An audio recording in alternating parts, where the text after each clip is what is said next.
Welcome to the Tony Gomez Show. Thank you for tuning in today. It is my pleasure and distinct honor of having the man himself, my friend Rob Chavez of Rob's MetalWorks. How you doing tonight, Rob? Hey, Tony. Thanks for having me on your show, man. The pleasure's all mine. San Antonio's longest standing metal institution. Man, 30 years. That doesn't exist in very little realms. Does anybody ever last that long? You know, people make runs, bands stick around, companies stick around, but nobody ever really goes 3 decades like that. And going through your catalog, it seems like last year was just like one of your best years. Like the show just keeps getting stronger and better as it goes. Does it feel like that to you? It does, and over the decades, we've had to make adjustments, when we left public access TV and then went strictly online, JB, my camera guy, was like, Rob, we got to get off public access. We need to update to digital, our cameras and our editing, and then we can, reach the whole world through our programming. So Yes. we've had to make adjustments, and then, we've added more cameras to our recording, and JB, his editing has gotten, a lot better. So, and then, about a year or more ago, we implemented reels, which we didn't used to do reels, but now, just the way the market is, people love those short clips. So we implemented that into what we do, and it's been very successful. So yeah, it's always about adapting and changing and improving what we do. And I do think we're at the pinnacle. We're doing great stuff now. And that's on the back end. That's on the back end. I mean, if you talk about, who we're interviewing and who we're supporting, Yes. It's just as good, man. It's just as good. Absolutely. Tremendous amount of talent you had your hands on last year, whether it's local, whether it's national. You've been able to touch some legends and upcoming stars that are really making things happen, man. And that we are excited to see you interview and, have a good time with these guys, because they're able to open up, especially the repeat interviews, like guys like Gary Holt, that have been around, like Billy. Billy Milano, which is, we'll get to talking more about Billy, but, so many guys that you have been able to reconnect with over the years, several times, more than a handful, with, many of the guys like, a Rob from Death Angel. He did some solo acoustic work on your show, and wow, that was awesome to watch. Yeah. Super and that's stuff. That's the thing that I think some people overlook. When you see our interviews and you see how good the chemistry is and how well they flow, and the rapport and the laughs and just the insight, and that is because, we've met these people before. I know their careers in music. They know that I know their careers in music and that I'm a fan. And so all of that history really comes into play when you're on camera. And, the relationship part is the most important part, and I think the better relationship you have with musicians and artists, then, that carries over into the interview. And so when we do interview and we do record, we are able to capture that, and it's a beautiful thing. Yes, it is. Yeah. And I felt that when you had us there at your home studio. We got to pregame, get to meet each other and hang out and talk about metal and, get to know each other. And then we get into the interview up on top. And even then we're still getting loose and just, having a good time to really feel comfortable with just letting all the history out. And it was such a great time, man. I've never had such an awesome time being interviewed by anybody, and in such an amazing kind of atmosphere. Your home is like a heavy metal museum, that I just like, wow, dude, it's so awesome. The pictures you've been able to take with the people you've interviewed over the years, and the live footage you've been able to put out through your show, just like I was watching last night of Chuck Schuldiner of Death, before he passed. That was some great stuff right there that you brought out of the archives and put on the show. Yeah. Man, it's a treat to a metalhead like myself to see you talking to, old school guys that I love, that I looked up to, like Rick Emmett, and spending time talking to these guys that are like, wow, man, and seeing that they have such a very down to earth nature about them. And like you said, it's building that relationship. Yeah. And so you've established all that. So it makes it for great listening and for great watching over time while I'm doing the show. It's funny you bring up Rick Emmett. My brother, who introduced me to Triumph when I was a kid, messaged me. He texted me last night, my older brother, and he texted me a picture of his tickets that he bought for the show. Oh, yes. I think Triumph's playing tonight or tomorrow here in San Antonio. Yeah, and he's going to go. So, yes. Yeah. So when I've seen some footage. It was a big thing for me. Oh, big time, man. I mean, Rick happens to write those kind of lyrics like Magic Power. That kind of good fight. Yeah, fight the good fight, laying on the line, never surrender, metal and hard rock anthems that I really love lyrically. Something I could really get into, sing. I couldn't hit the notes like Rick, but I sure had tried my ass off. But that's why, we love, Rick and Gilmore, and, what a great singer drummer he is. So, let me get back to some roots, man, because, me and you have a lot in common. I'll be turning 56 this year. I think you and I are maybe just months apart. And, we share the same haircut. We have a lot of the same likes, man. We're definitely, cut from the same cloth, if not from the same piece of steel, Yeah. So I got to ask you, what got you inspired to start interviewing your first musician? Yeah. Okay. So, I have always been a metal fan ever since I was a little kid, because of like I said, my brother, and he used to jam like Triumph and Judas Priest and Meatloaf and Moxie and all kinds of stuff, And I grew up listening to that in the house. He had a big boom box that had like an 8-track player on the side. You put your 8-track in on the side. Oh, yes. So anyway, old school. Yeah, old school. So as I got older and Metallica came out and thrash metal really started coming out nationwide, I was like in 7th grade, I think, when that happened. So after that, of course, I just became a fan of all the thrash stuff and then other obscure thrash bands outside of the Bay Area, and then death metal from Florida and stuff like that. So when I graduated high school, I left to go live in Waco, which was really challenging. I went to school there. I did my undergraduate work there at Baylor. And, it was, you want to talk about a stranger in a strange land, bro. It was all white people, and I wasn't used to that. Yeah. And then, of course, I had to go to class and do well in school. And so anyway, by the grace of God, I made it there and I made it through. And then when I came back to San Antonio in 93, I got back into the scene and I started going to shows again, metal shows. Yes. Mostly like local shows too, like local bands, to see local bands. And one day I just, I just said to myself, I want to do something to help promote these bands. What can I do? Yes. And back then there was only 2 things you could do. You could do a video show on public access TV, or you could do a magazine.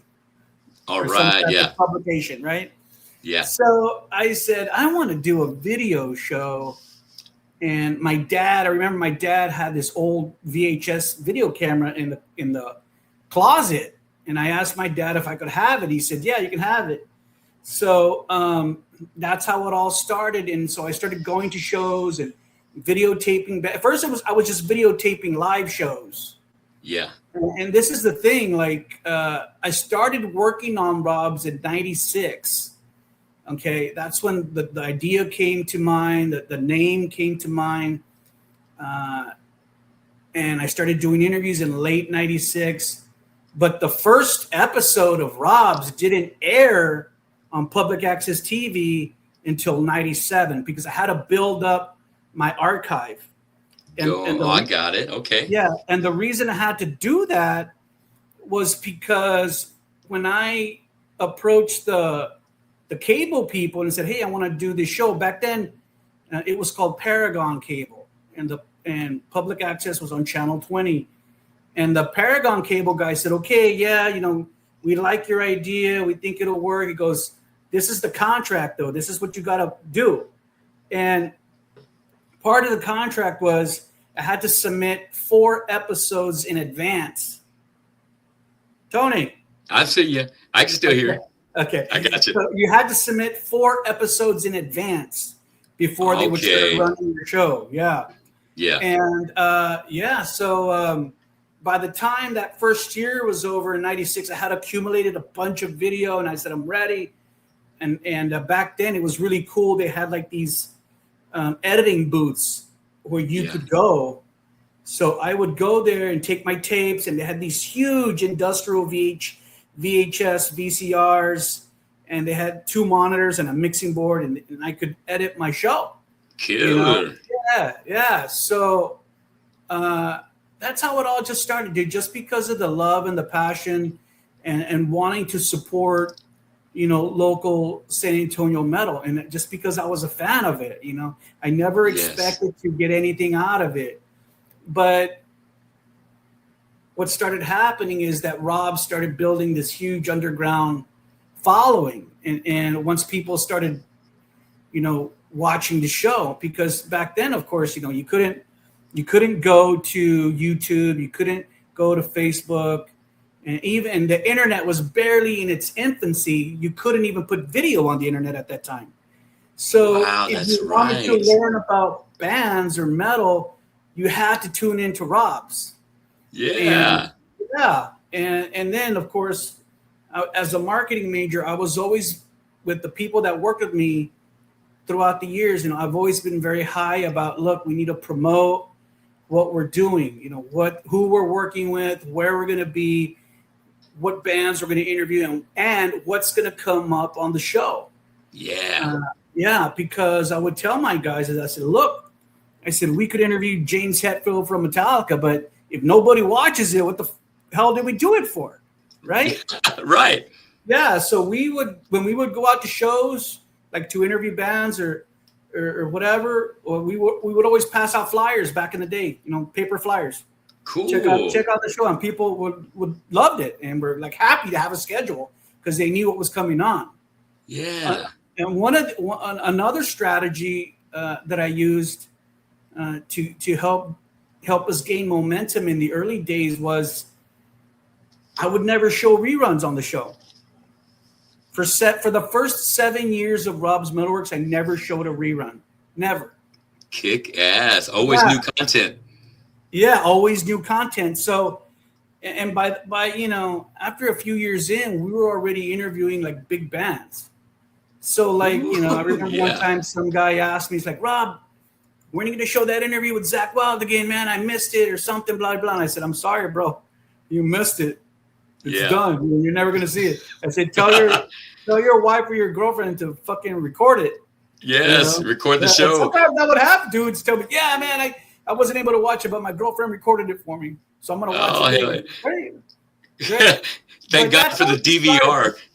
That's how it just started. Just like, it just snowballed into something bigger, and then it snowballed into interviewing national bands and national artists.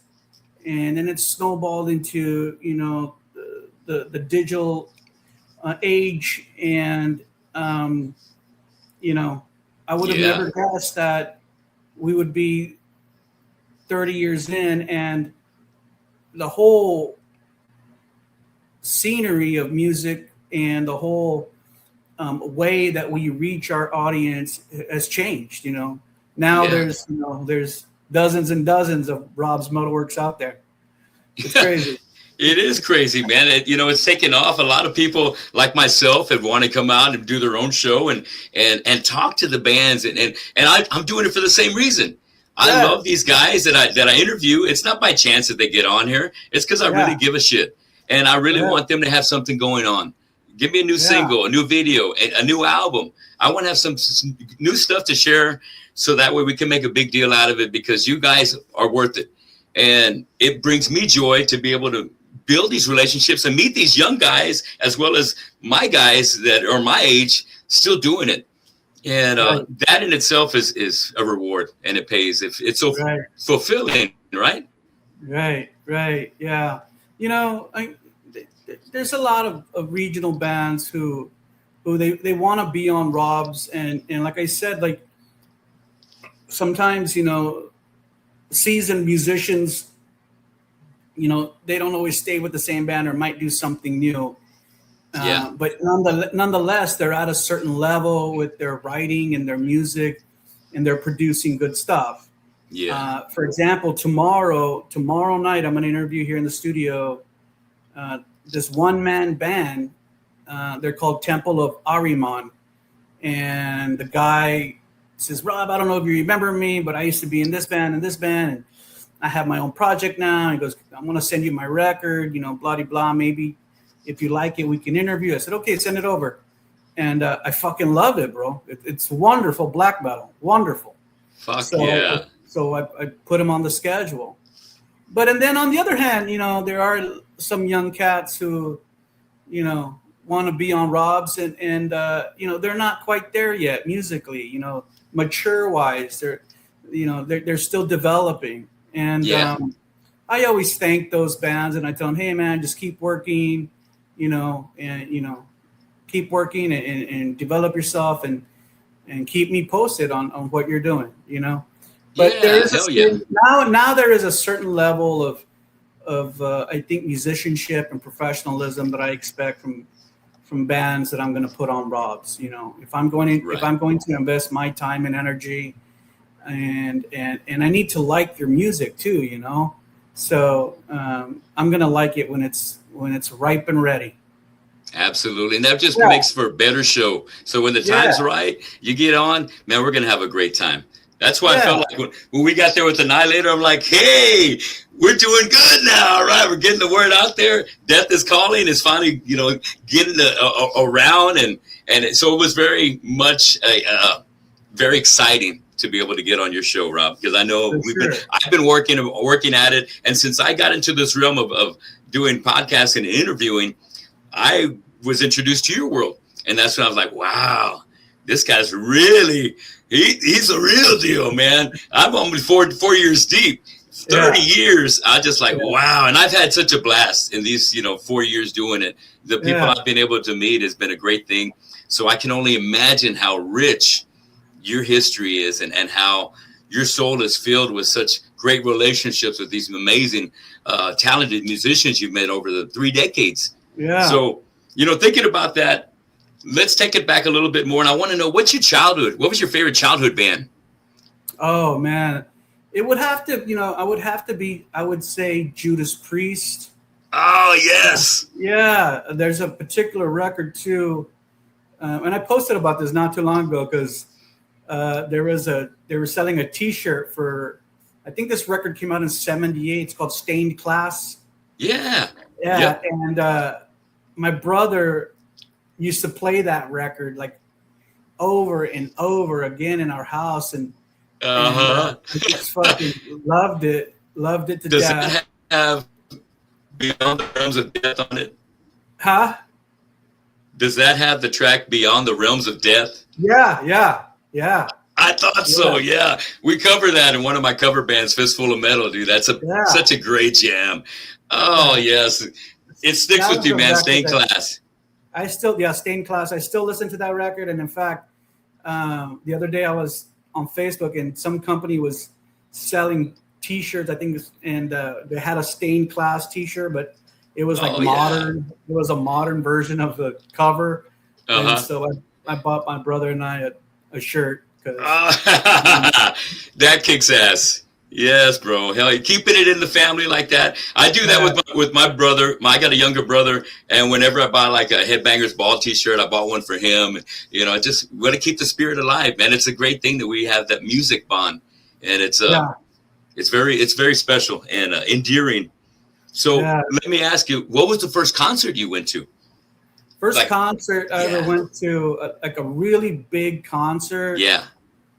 I think I was like 16, maybe 15 years old. And I went to go see Ronnie James Dio at some big arena. And I think it was the Joe and Harry Freeman Coliseum here in San Antonio. And it was the Sacred Heart tour. Oh, okay. With Craig Goldie on guitar on the Warlock. Yeah.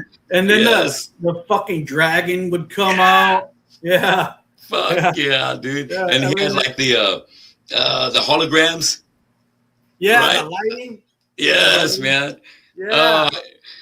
Who was the opening band on that tour? Huh? I can't remember the opening band on that one. Me Damn, I know, right? It was all Dio. It was all Dio all night. And we, at that time, having Dio and being at the Dio concert on the Sacred Heart tour, ooh, that was the shit, man. That was the shit. I saw him here in Corpus, and I love the production. You know, to have the dragon and all that, and I love the medieval stuff that Dio would always sing about, and the way he walks and points at people and stuff like that. Does the horns. I tell you, and you met the guy. You've had him. Yeah. You've had him on the show, man. Yeah. Tell me a little bit about Dio. How was that experience? Oh man, thanks for asking that, because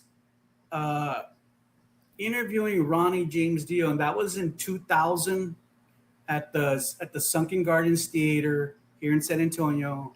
I love in support of the Magica record.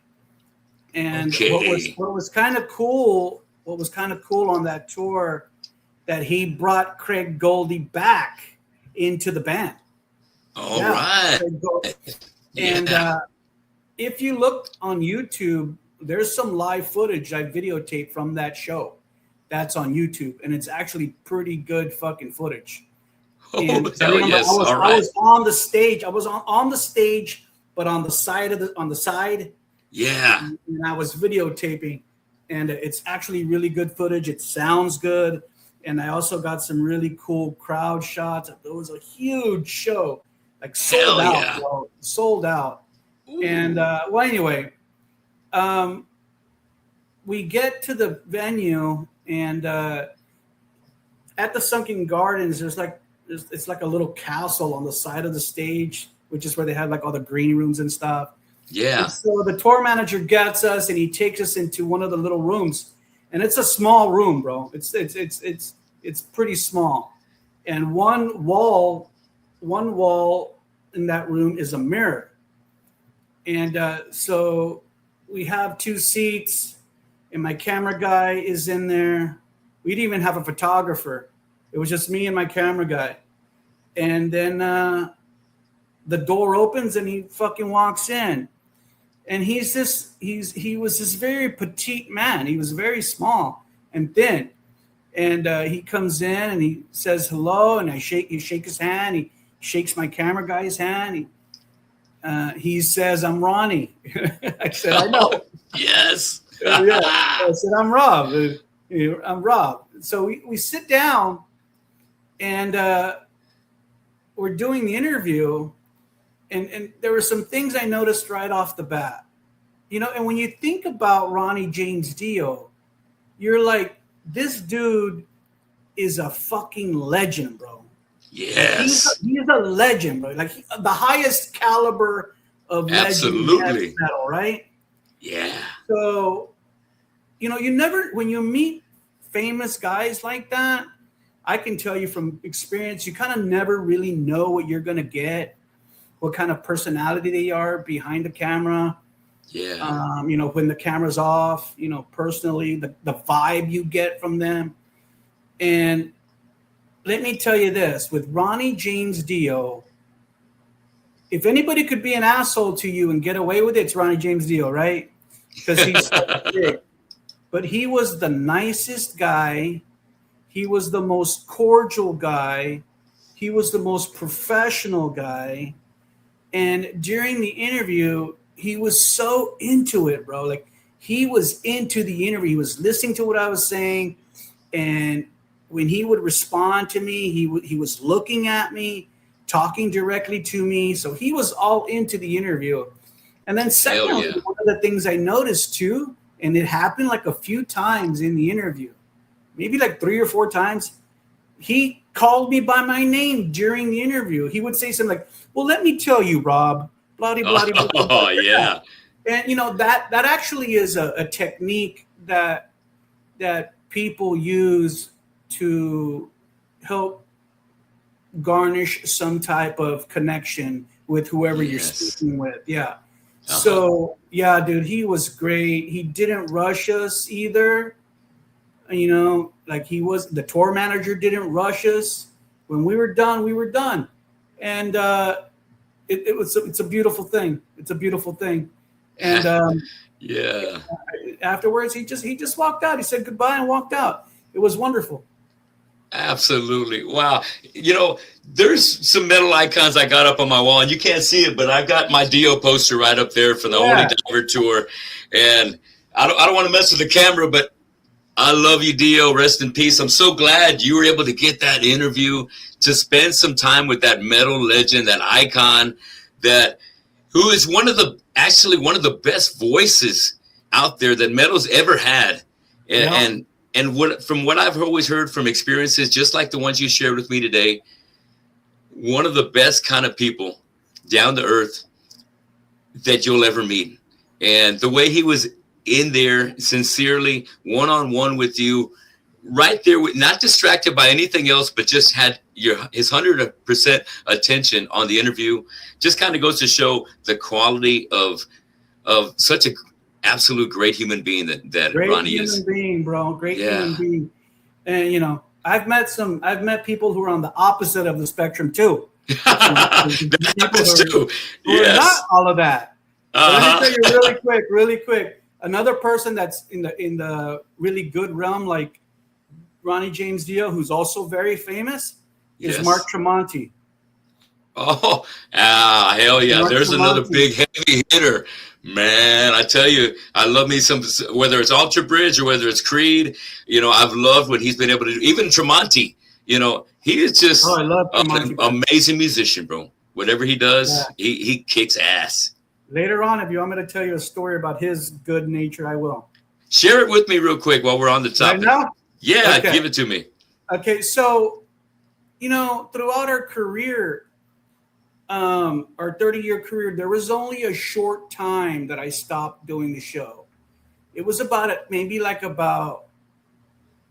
a little over a year that I stopped. And the reason I stopped was because I was getting a divorce from my wife at that time. And I take that back. I took a break from the show because I started working on my PhD. And after, so I kind of retired, Rob's. That was the thought. And after a year of coursework, that's when I got divorced. And when I was getting divorced, I said, I'm not going to go back to school. I'm not going to go back to PhD work. I didn't like it anyway. Yeah. So JB and Rick at that time were like, oh, so you're going to bring the show back, right? And, you know, I was still kind of adjusting from the divorce. I said, you know, let the dust settle a little bit. But when the dust settled, and we said, okay, we're coming back, the very first interview that we did was Alter Bridge in Chicago. Oh, hell yes. At the House of Blues in Chicago. Oh, yeah. We went to Chicago. We were going to go see the show. And then I just, you know, figured, you know, since we're there, well, I still have the connection to Alter Bridge's publicist. I said, let me just try to set something up. Yeah. And again, you know, the publicist knew me, and we could talk about all the industry people too. They all know Rob's. They know the quality of work we do. So if I request an interview, they're going to be like, oh yeah, Rob, yeah, let's do it. Let's set it up. So Yes. anyway, we get to the House of Blues in Chicago, and the tour manager gets us and brings us into the green room. And at the House of Blues in Chicago, the green rooms are like on the second floor. So we get up there, and this was during the record called AB3, Ultra Bridge 3. Okay. So, which is one of my favorite records. So we get up there, and we walk in, and there's a lot of people in there, like people like just socializing. And I see a cake for AB3, and I see presents, and I'm like, it must be somebody's birthday. So sure enough, Tremonti walks up to us, and Tremonti already knew me by that time.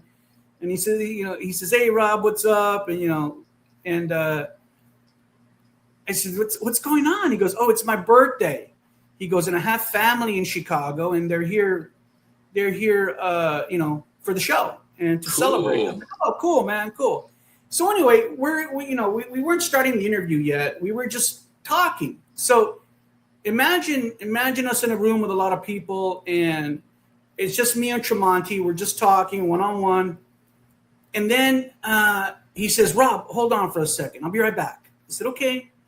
And I watch him, and he walks across the room, and there's this little old lady who's like trying to walk through all the people. And he goes in and grabs her arm like this, and he walks the old lady through the people out the door. Yeah. And I don't know where they went.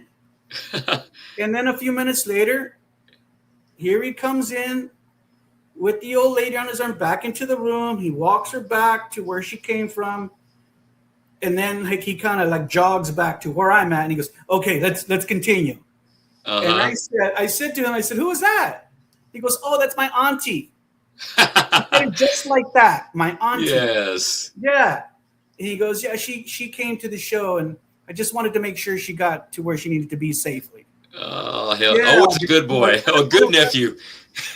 What a sweetheart of a guy, man. Absolutely. He didn't tell the tour manager to do it. He didn't tell his assistant to do it. He did it. And so, and then there's all kinds of other times I've been behind the scenes with Tremonti, and he's just a really nice guy. He's a professional. Yeah. But he's very humble, dude. He's very humble. And that dude is world famous and a multi-millionaire. Big time, man. Yes, bro. Crazy, Absolutely. crazy. Yeah, great guy. I love Mark Tremonti. Are you starting, I'm sure as you started picking up speed by doing the show, maybe into 2 or 3 years, you started thinking maybe about having a bucket list. Now, I've got a little bucket list of my own of guys that I want to interview.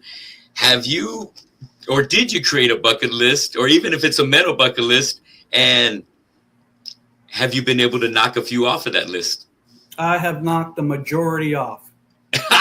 I'm not surprised. Honestly, bro, there's only maybe off the top of my head, maybe I can only name 3 bands that are still on that bucket list, but I've done everybody else. Oh, that's amazing. Yeah, who are those 3? Like Metallica, anyone from Metallica, Ozzy, which of course will never happen now, and Dave Mustaine of Megadeth. Oh, let me tell you a quick story about that. We almost had Mustaine from Megadeth. Okay. Yeah. You've had other members of Megadeth on your show, though. I've interviewed David Ellefson and Sean Broderick, Droger, James Lomenzo, but never Mustaine himself. But let me tell you a story. I was like this close to interviewing Mustaine.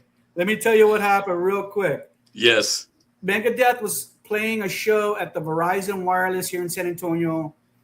And I can't remember who was with, like Queensryche or Judas Priest or somebody. They weren't the headliners, but it was a big show, bro. It was a big show. So Megadeth's publicist at that time is this lady named Amy Scarrato from Jersey. And I've known Amy for a long, long time, ever since she was with Roadrunner Records. And I messaged her and I said, "Hey, you got to get me Dave Mustaine." She goes, "Okay, Rob, let me see what I can do." So sure enough, she writes me back. She goes, "Okay, Rob, we got the interview with Mustaine for San Antonio this day. Be there at this time." I'm like, all right, great. I was all fucking happy. Like, yeah, I'm finally going to get Mustaine. So we get to the venue. We're at the venue. And I was just about to call the tour manager and tell him to come get us. And then Amy calls me. I see my phone ring, and it's Amy. And I'm like, oh, no. I'm like, why is she calling me? Like, what's going on? So I answer the phone, and she says, Rob, there's been a little change. I'm like, okay, what's going on? She goes, Mustaine had to have emergency dental procedure yesterday. So he canceled all his press for today. Oh, and I was just like fucking devastated, bro. I know. Devastated. So and then she says, but we can get you the drummer and the bass player of Megadeth if you want to do that. And I was just like this, bro, like just in silence for like, I couldn't believe it. Silence. What could I say? I said, okay, yeah, we'll do that instead. We're already here with our cameras and shit. We might as well just do them. Yeah. And then later on that day, I saw Mustaine backstage, and I was like, man, we were so close. But yeah, that's it. But everybody else, bro, I've done it. I've done everybody else. And you know what? For you guys that are able to watch the show, right behind Rob, you'll see all the pictures that he's got framed right behind him. That's only a portion of the pictures of the people that he's interviewed over the years. He's got Death Angel up there. He's got, I think, Rob Flynn. I'm sure there's some Phil. There's some Down up there. Yngwie Malmsteen. Yngwie. Jeff. Some Chuck Billy. Jeff from Queensryche. Max from Soulfly. Yeah. King from Slayer. Jason Newsted when he was in Voivod. Al Jurgensen from Ministry. Ow. Yep. Lacuna Coil. There's Rex Brown when he was down. Rigor Mortis, Jamie Johnson. Rigor Mortis. Yeah, Henry Rollins. That's right. Yeah. Let me ask you about that Henry Rollins. Was that interview, did it happen to be on the end of the Silence tour there in San Antonio? Dude, honestly, I do not recall. Because I went to that show at the Showcase. I would drive from Corpus to the Showcase, whether it's for Sepultura, whether it was for Napalm Death, Cannibal Corpse. No, I do that's know where that I would go for my shows. Not at the Showcase. Oh, okay, all right. That show was at the Sunset Station. Ooh, okay, all right. I don't remember what year it was. Yeah. Oh, classic stuff. And I'm going to go over some names of some guys real quick. And before I get to my next question, just because I was just so blown away by the catalog. So I'm just going to run through some names, all right, of some of the guys. And one of my favorite interviews that I had that you did for 2025 was Rob Machete. That is badass. And I love Rob. He put on a great interview. His wife came on there. They got a package thing going on. But Rob is a real deal. Loved him. And I got to open for him when he was in town playing with Propane here on that tour. And I want to say maybe Contents Under Pressure, possibly. Yeah, Contents Under Pressure. Right, when he made that run. 98. That was like 98. Great stuff, man. But who else? I love the interview with Wicked Angel. The guys, Ernest over there, the Party Animals. It was a great time with you talking to them. Also, I mentioned the Chuck Childner live footage that you posted right there. Guys, you want to see some vintage Chuck in San Antonio? You need to go to the Rob's MetalWorks YouTube page. You will see it. And then you're going to see a whole bunch of all these guys. He's had Damage Plan. He had Vinnie Paul and Pat. Right, and we had Judas Priest in '98. I loved it with Ripper on the Jugulator tour with Glenn Tipton, Metal Royalty. At that show when we did the Judas Priest interview, we were backstage and Ronnie James Dio was there, and so was who else? Who? Lemmy was there. Oh shit! Damn! Did you get a chance to talk to Lemmy? They were just talking, And I so badly wanted to go up and say hi. Hey, man, can we take a picture? But I didn't bother them. I didn't want to bother them. That's not what they want. I get it. Real quick, I got to chime in. Rupert Sosa, thank you for watching the show. And Inglis Falcon Mike, greetings from Colombia. Thanks for watching the show tonight. Speaking of Colombia, there's some friends of mine that I met from Colombia. They got a band called Cartel Psycho. Check them out. They are like, oh, dude, I'm telling you, they're like old school Suicidal. Yeah, great guys. They're cool, man. So Colombia, always heavy metal, rising hard and going hard in Colombia. Big time. Brutal death metal comes out of Colombia too. Great stuff. So let's get back to some names. Of course, we talked about Ronnie James Dio. That was back in, I'm talking about the 2001. You got Danzig and Doyle. Hell yeah, that was a good one. You've been talking to Gary Holt a couple of times. You even had Rob Flynn from one of my favorite bands, Machine Head. Rob Gafastani from Death Angel, the one and only. Piston Razors, Unearth. Of course, Phil Anselmo. I like the way we focus on Superjoint Ritual and just on that interview right there, giving it some love. And just kind of like in the same nature as you did the Speak English or Die interview with Billy. Yeah. We're just focused on the Stormtroopers of Death. And that was what made that interview so much better, because that was just such a game-changing record right there. Crossover history. And hearing, everything that Billy had to say was just amazing. So also, I got him, Al Jorgensen. That was a great interview. I love hearing that interview. That was fantastic back in 2003. My Dilly on Metal Mike, Texas metal royalty right there. Got to, he's been around the world and kicking ass with Soulfly and with everybody else. Love you, Mike. Yeah, that's right. That's right. Flesh Hoarder in the house. Flesh Hoarder. They're going to release a new record soon, and I've had Mike on the show before, and we just talked about Mike. Yeah. But I think it's time for a Flesh Hoarder interview. It is. Call those guys. Hell yeah. Also, Asesino. Oh yeah. With the makeup and everything. Yeah, I loved it. All in Spanish too. Yes, bro. I loved it. Back then I had that. I don't know if you saw that interview. It's not me doing the interview. Who is that? The guy that's doing the interviews his name's what the hell is his name? Andy. His name was Andy. And Andy used to be part of my crew. And all right. Andy wasn't a videographer or a photographer.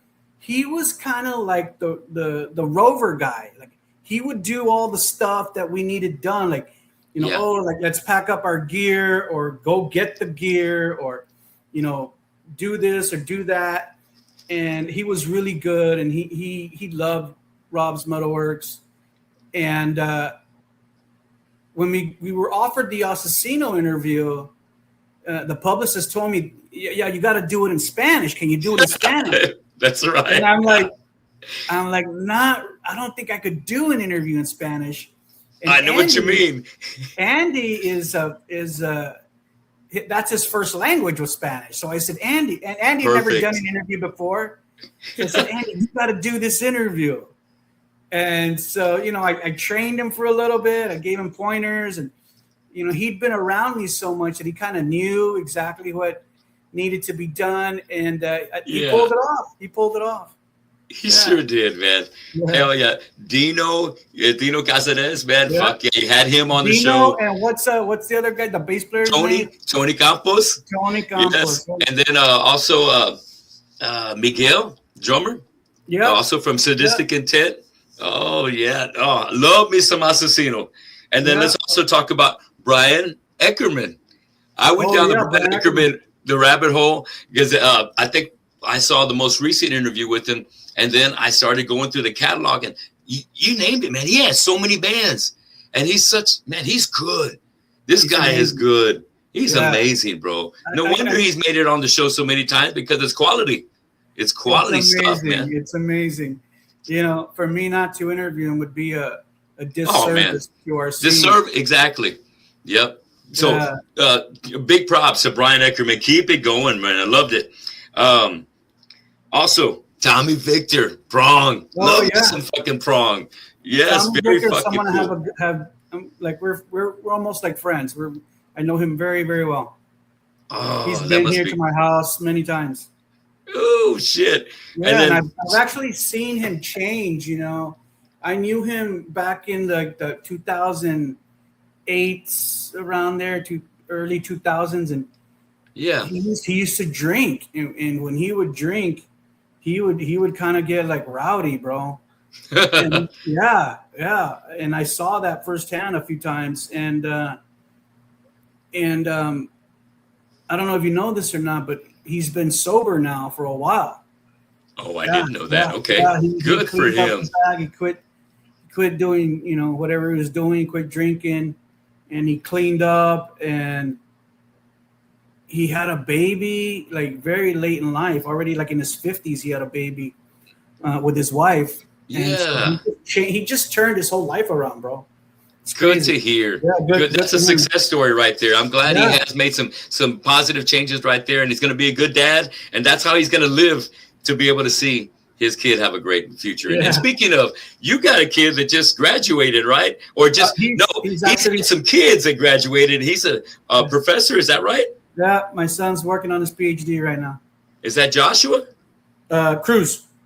Oh man, Cruz. Big props to Cruz. Keep it up. Good dad. Good background and supporting system. Great parenthood, man. Keep that up. Yeah. Let's also talk about. You had Gene Hoglan and Steve DiGiorgio. Oh man, yeah, that was cool. To all huge metal hitters. Remember, like I said, when you meet kind of famous guys, you don't really know what to expect. Those guys, I had never met them before, neither one of them, and they walked into the room, and they said hi. And one of the things that I noticed right away is that these dudes were tall. They're tall dudes. Hell yes. I'm like 5'10" and a half, and those dudes were like above me. They must have been like 6'2", maybe. Right. At least. They were tall dudes. But if you watch that interview, if you really watch it, as the interview goes along, they started out like really quiet and kind of just really serious. Yeah. But by the midway through the interview, they're all loosened up and they're playing around and they're laughing. Yeah, they're laughing. And I remember during my closing, Steve DiGiorgio put like bunny ears on me and stuff like that. And I remember it was a fun time.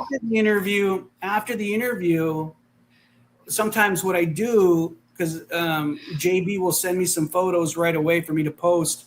And so he'll send them from his digital camera to my phone. And so what I do sometimes is I'll send the pictures to the tour manager.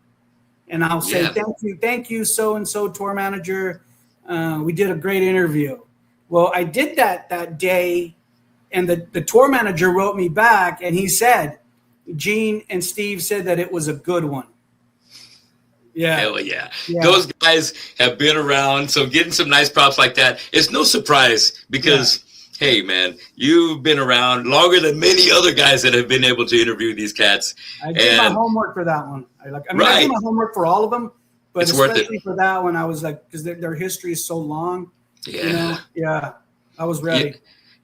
Before I became a singer, I started out on drums, and Gene Hoglan, as a death metal drummer, I ended up having to leave drumming because I couldn't keep up with the double bass that the other cats were. So I had to find another job, which was singing. So I actually auditioned to a song off of Cause of Death from Obituary called Body Bag. And so that got me into doing the death metal vocals in Corpus Christi's first death metal band called Malignancy. And that was 1990. And that's when Florida was just blowing up. You had Cannibal, Morbid Angel. You had Deicide coming out.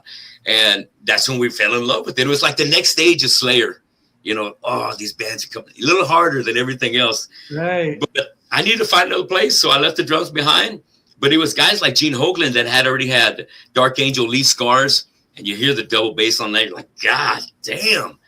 And I had friends like Dave Lozano, who was the drummer for Devastation, who recorded Idolatry. And, we were huge fans of Gene Hoglan and everything else that he did. But let me get some more names, because the name is just, I'm barely hitting this. We did mention Jason Newsted right there, the Voivod years, very cool, and he even talked to him with Echo Brain as well. I talked to him during Echo Brain too. That was the first time I met him. Man, that's some Metallica royalty right there, dude. Jason Newsted is one of those guys that from my point of view has didn't get a fair deal out of the way he left Metallica. but he's one of those guys that, you know, I love seeing him perform. I love seeing him throw it down on bass. You know, I love the hair years that they had, like Justice for All. You know, whenever I'm scrolling through YouTube and Justice for All comes up where they're playing like in Mexico City, I got to watch at least a video or two because it's so classic. Yeah. So much love to Jason, and much love to Jason. I hope that he bounces back and he has a remission from the cancer that I hear that he's come down with. Yeah. So much love for Jason.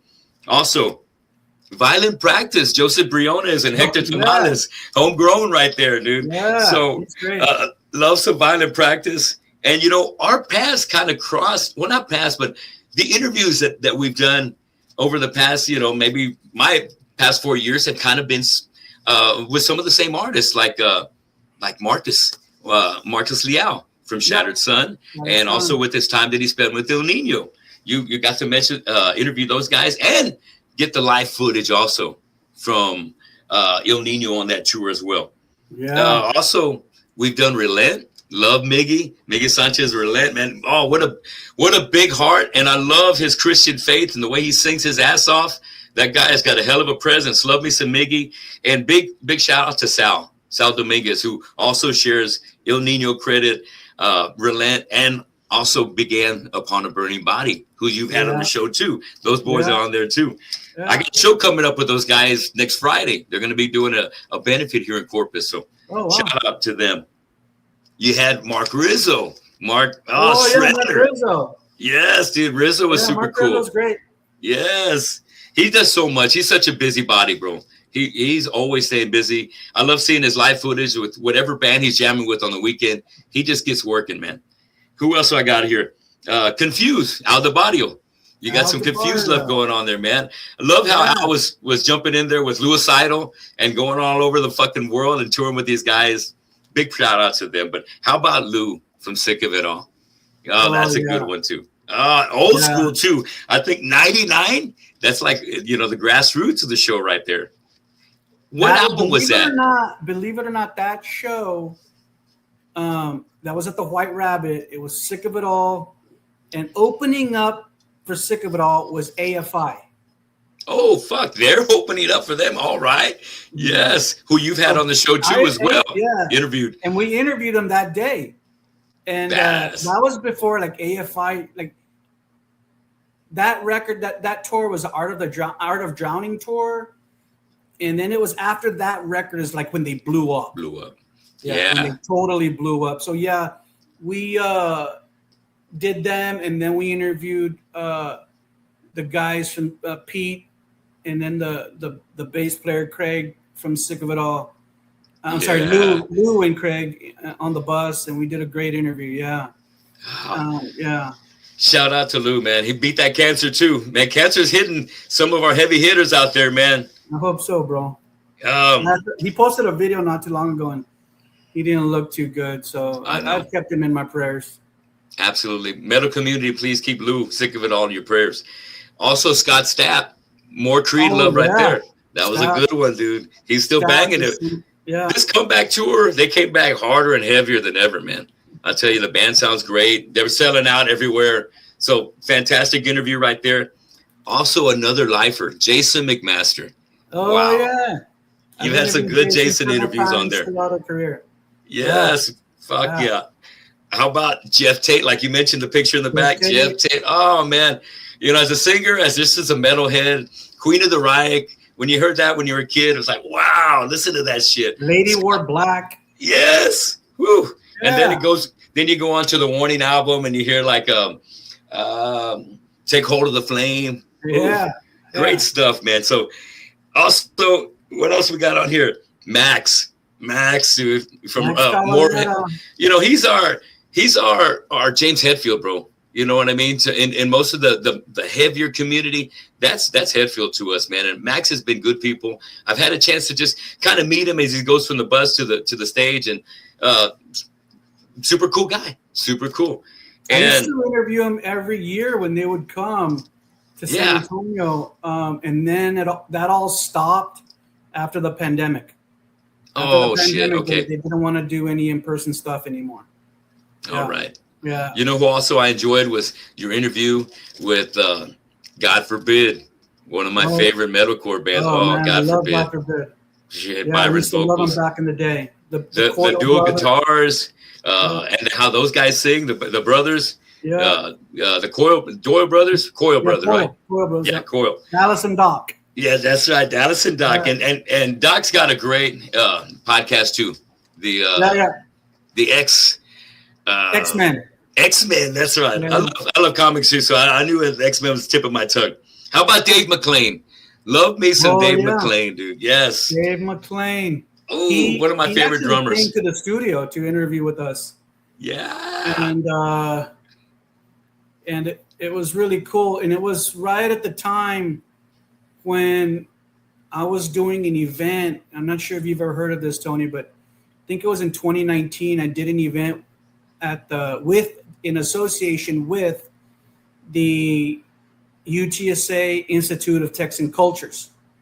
It was called Return to the Metal Capital. That's right. I came across that. You Yeah, put that together, right? Yeah, I put that together with the curator of the institute, but I did mostly everything because he didn't know shit about metal. Yeah, you had to show and give him a reason why this needs love. Panel together, and we had people on the panel like Larry Barragan from Hellstar, Nacho from Bifist. We had Donnie Van Stavern from S.A. Slayer. Oh yeah, Bobby Jarzombic from Watchtower. From Juggernaut. Juggernaut. Yes. Yeah. And then I gave the keynote speech that day, and then for the first time ever in the history of the institute, bands played in the institute. Fuck yeah! Yes, we're bringing it to life. Killer. It was killer. Yeah. Oh man, that's hard. Putting all that together right there. And I know that you had to make that your baby and really make sure everything fell into place to make it go right. And big props to you. Way to go. And to show props to that 80s metal scene is huge. You know, there's so many great musicians out there, man. And a lot of them, you know, very underrated. You know what I'm saying? We don't get too much love, you know. So there's a lot of the famous names you end up hearing that have broke out, whether it's Union Underground or Drowning Pool, of course, you know, everybody knows about the Panteras and all that good stuff, but there's so many other bands that didn't get all the love for one reason or another. But let me keep on going because, like we mentioned, you had Yngwie. I love me some Yngwie right there. Yeah, Chris Adler. You got some Chris Adler love, Lamb of God back in the day in 07. The Nuge. Ted Nugent in the house. Oh man, yeah. That was awesome, right? You know what he told me at the end of our interview? Right when we were closing out, he says, "Rob, I love your guacamole jihad." I love it. I love it, man. I love this spirit, I didn't brother. know whether to take that as a compliment or not. Hey, shout out to Travis Patrick. That's right. He wants to say rigor mortis. That's right. Rigor mortis got love on the Rob MetalWorks. Rigor mortis. Also, we supported rigor mortis a lot, and Bruce Corbett a lot. Mike Scotia a rest lot. in peace. Yeah. Yes, Mike too. Oh my God, yes. Tremendous band, very huge in the Texas scene, and really making things happen and opening doors for other bands like Anchor Watt and Devastation from here in the Coastal Bend, giving them a stage to play with. Also, you had Zach Wild, the man on there in the show. Great time with Zach. Paul Bostoff, one of my favorite drummers, Slayer, and you got him in the Exodus, the Shovelhead and Killing Machine That tour. interview was in El Paso, bro. I know you did some shows. You did some interviews in El Paso. Why is that? Because when I was married, my ex-wife, her family was from El Paso.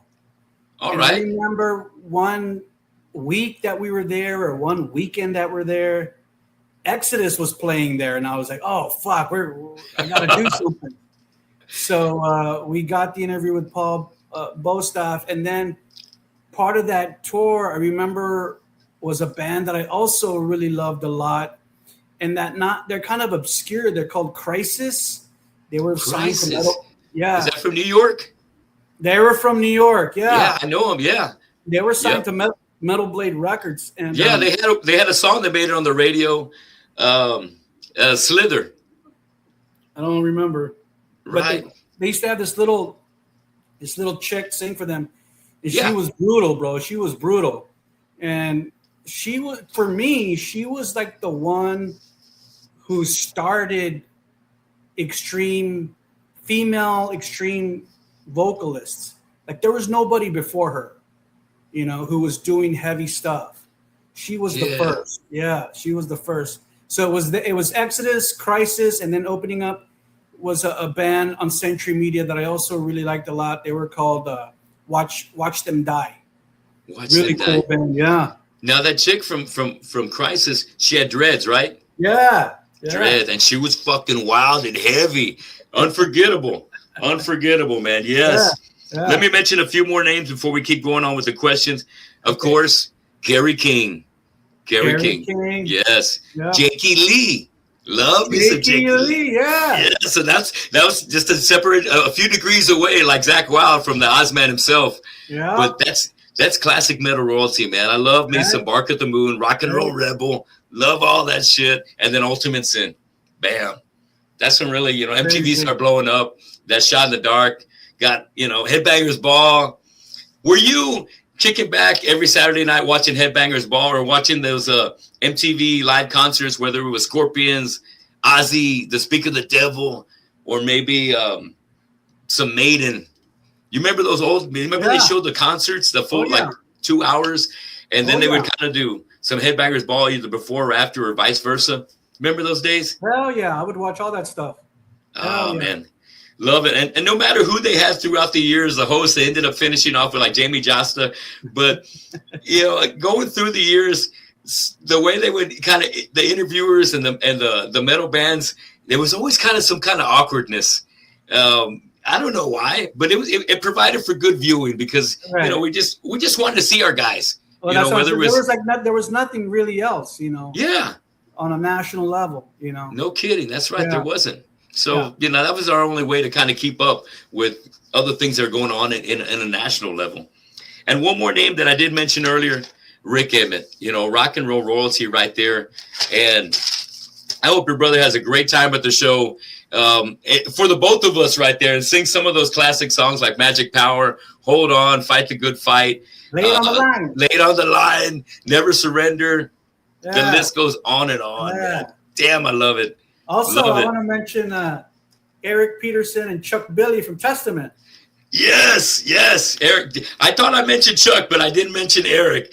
And Chuck is one of my idols, dude. And I think when I was also hearing an interview last night with you, you'd mentioned talking to, or no, I was listening to your Billy Milano interview, and he was talking about how he kind of interacted with the Megaforce creators, John and Marcia, and how, he respected them, gave them a lot of props for being visionaries and being the ones to take the gamble on all the bands, but also, kind of, said, hey, you know what, they kind of took advantage of the situation as well. Yeah.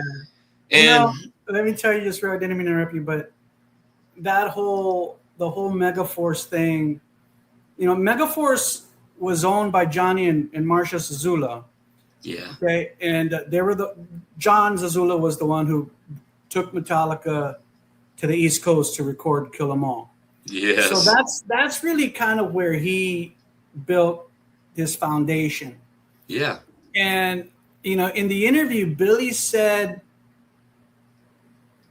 I call it a shit sandwich. Like you say something good, and then you say something bad. And then you say something good. All right. And that's what he did with them. Yeah, because, I get it. There, if you watch the Billy interview, he talks a lot about the manipulation of deals and the taking advantage of artists so that the record label or the management, gets a lot of money, steals money from the artist. And he kind of said that about them. There was a lady named Maria Ferraro who used to work for Megaforce Records. Of course, she's younger. She was younger than Marsha and Johnny. And then eventually Maria started her own publicist company that I had worked with for many, many years. And I remember after the interview, maybe like after I posted the interview, like a week or so after the interview, I get a call and I see that it's a 212 area code. And I'm like, oh shit, this is from New York. Someone from New York is calling me. And so I answer it, and it's Maria. And she was not happy about the Billy Milano interview. Oh, hell. No, she was not happy about the things that Billy said.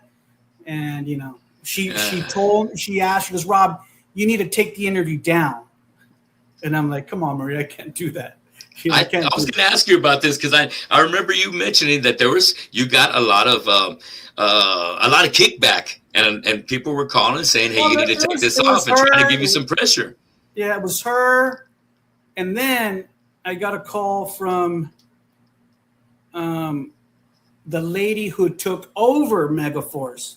After Johnny and Marsha were like pretty old people, they sold Megaforce Records to this lady named Melissa Colazzo from New York City. And Billy really went off on her, and said some pretty messed up things about her. And then she called me too.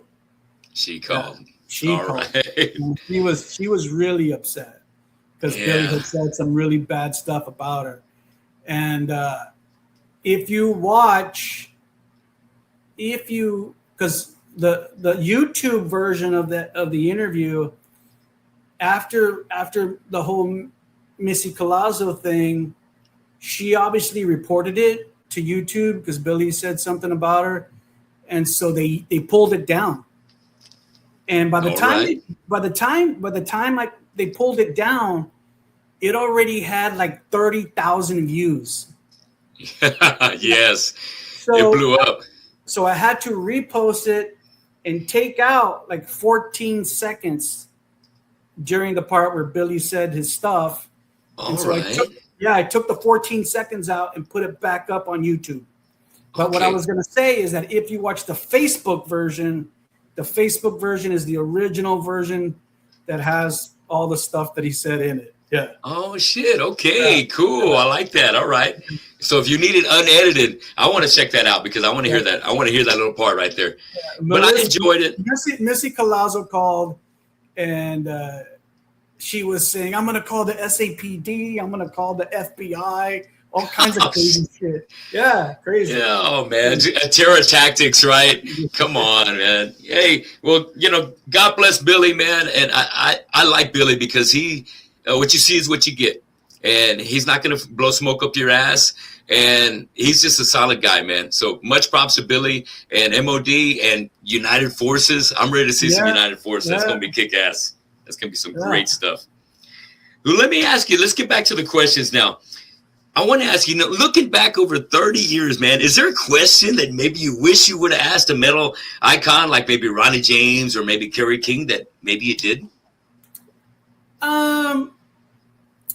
No, I mean, I don't know. I mean, probably not, because one of the things that I've always kind of been conscientious about is like when we do our interviews, the questions that I have are there to promote the release, right? The current release.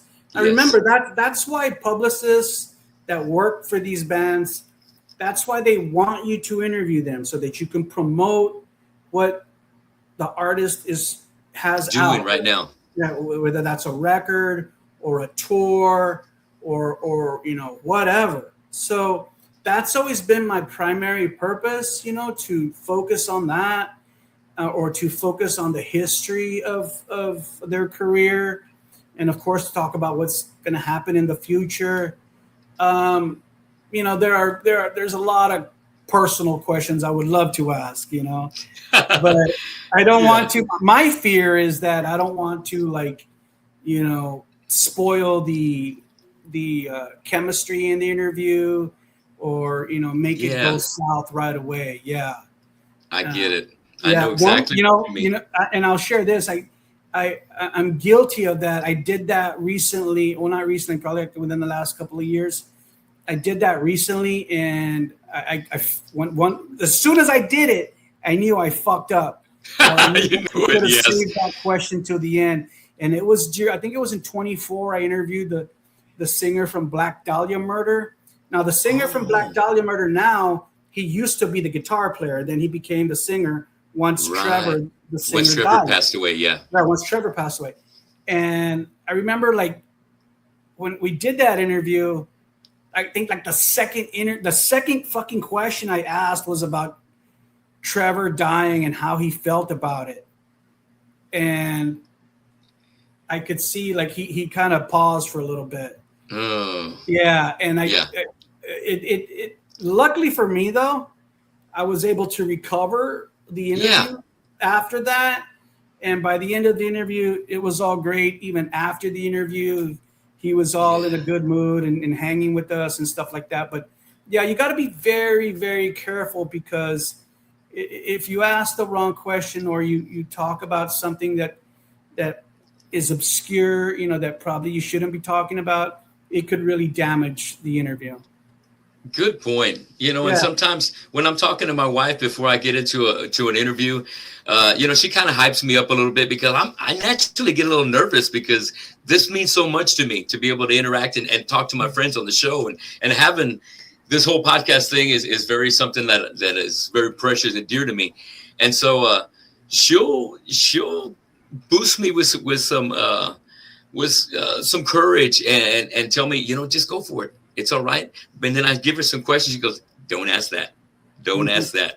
And sometimes you leave the past in the past, and let's talk about the good stuff. There's plenty of good stuff that you don't have to talk about the shit. Right. And sure, there may be some dirt that you may be interested in, but if he doesn't bring it up, keep talking about whatever else. There's plenty of other good stuff to hit. Or you can, talk about the dirt off camera. There you go. That's right. So, as an interviewer, you can still get your question asked. It just doesn't have to be out there. You can just say, hey, dude, totally off the record, right? Yes, absolutely. Yeah. And also, thinking about that, kind of coming full circle, we're talking about Megaforce and John and that Billy interview. But before we got to that, we were on Chuck, and we're also talking about Eric. I remember Chuck had a managing company that signed Shattered Sun, and he came down here, and they played over at fucking Brewster Street, and the place was packed. And I got there. You were there. I didn't know you were there, but I knew I'd seen you there. And because Darkness Divided played too, right? Yeah. And Sebastian and the guys from Darkness Divided, they're a great band. Love me some Darkness Divided too. So I've had them on the show too. They played with Shattered Sun later on, and I had them. But that was a great moment, And was that around the same time you got to hang with Billy? We interviewed Billy that night. Okay, all right. I don't know if you know this or not, but the management company that Chuck Billy started, his partner was Marsha. Maria Ferraro. Oh, my bad. Oh, Maria Ferraro. Maria Ferraro was his partner. Who took over after, right? That night, Billy was there, Maria Ferraro was there, and so was Johnny Zazula. That's what I thought. Johnny was there too. Yes. And believe it or not, I did an interview with Chuck, and we talked about, I think the name of their management company was Breaking Bad. I think that's what it was called, like the show. It was called Breaking Bad, yeah. And after I interviewed him, I interviewed Maria and Johnny Z. Yeah. Yeah, that's on very YouTube. Cool. Check it out. Yes. Yeah. And Johnny Z was, he was very old at that time already. Yeah. And I remember during the interview, Maria, she's kind of shy, so she answered a couple of questions and then she stepped out of the interview. So most of that interview is me and Johnny. Awesome. And Johnny wanted to talk a lot. Yeah. I need to look that up because Yeah, I'd like look to it up. hear Cool. his point of view, man. He's been there since the very beginning and really helped, kind of well, really just laid the groundwork for better things to come when it came to Yeah. metal. Let me also ask you, you've got a black book, almost like a Rolodex, full of metal royalty that you've interviewed. But who is the most surprising person that you've been able to become friends with? Well, there's a couple. I've become really, and this guy, I always loved him, and then we became really good friends, and that's Cavastani from Death Angel, Rob Cavastani from Death Angel. Yeah, Killer. we text all the time and stuff, and I never really thought we would be friends. And then also another guitarist that I'm really close with now is Larry Barragan from Hellstar. Him and I are really good friends. I remember this was maybe like in 2005, maybe. Back in the early days of Rob's, I used to do like shows. I would put on a show, like a promoter. And I would call it the Rob's MetalWorks Showcase. So I would pick bands to play at the showcase, and then I would also interview the band. Hell yeah. So, and you would hit all the bands. Yeah, I would interview all the bands. Yeah. I caught on to some of those. Yes. So I remember one time we did a show, and I remember throughout those years, we did, 4 or 5 in San Antonio, and then we did 2 or 3 in El Paso, and then we did 1 in Houston. And I remember at the showcase in Houston, this guy comes up to me, he says, "Hey man, I just wanted to introduce myself and say that I love what you're doing." He goes, "I'm Larry Barragan from Hellstar." And I said, "Dude, I know who the fuck you are, bro. I'm a big fan of yours." And that was the first time I ever met him. He went to the showcase in Houston, and that's when I first met him. And then after that, we've just become really good friends. Oh man, I remember having that cassette when Hellstar first came out. They came out on, I believe, Combat Records, and it was "Burning Star" was the name of that first album. One of my favorite songs to sing along to was "Run with the Pack." Run with the Pack. Yes, man. Oh, I love it, man. And I used to have my jam box. Mine didn't have the 8-track, but mine had the dual cassette, and I was always rocking some Hellstar and some fucking Maiden, Number of the Beast. And so let me give you another one. Who was the most intense person that you had a chance to interview, and what was that like? You mean intense, like in a good way or a bad way? You know what? It could go either way. However, they really came on strong. Most of the time when we interview, these artists will know us, and if I've never interviewed with them before, they probably still know who we are. They know about Rob's MetalWorks. Yeah. Because we've gotten a lot of press, on Blabbermouth and stuff like that. So people know Rob's all over. And so most of the time, like 95% of the time, it's cool. Musicians Absolutely. Come in and they're cool and things go over smoothly, but there has been a couple of times where I don't know if we caught these people in a bad mood or having a bad day or what, or they're just assholes. And one of the people that I know, he's just not a cool guy to regional press, is Doyle from the Misfits. Okay. Yeah, he's not a cool dude, man. he's a very difficult guy to interview because he does it on purpose too. He just likes to give like one answer responses. Okay. Yeah, and that's it. Yeah, and then he'll blame the interviewer and say, "Oh man, you didn't ask me the question the right way," or something like that. I remember. Yeah. I've interviewed him twice. The first time I interviewed him, it was these interviews weren't when he was with Danzig.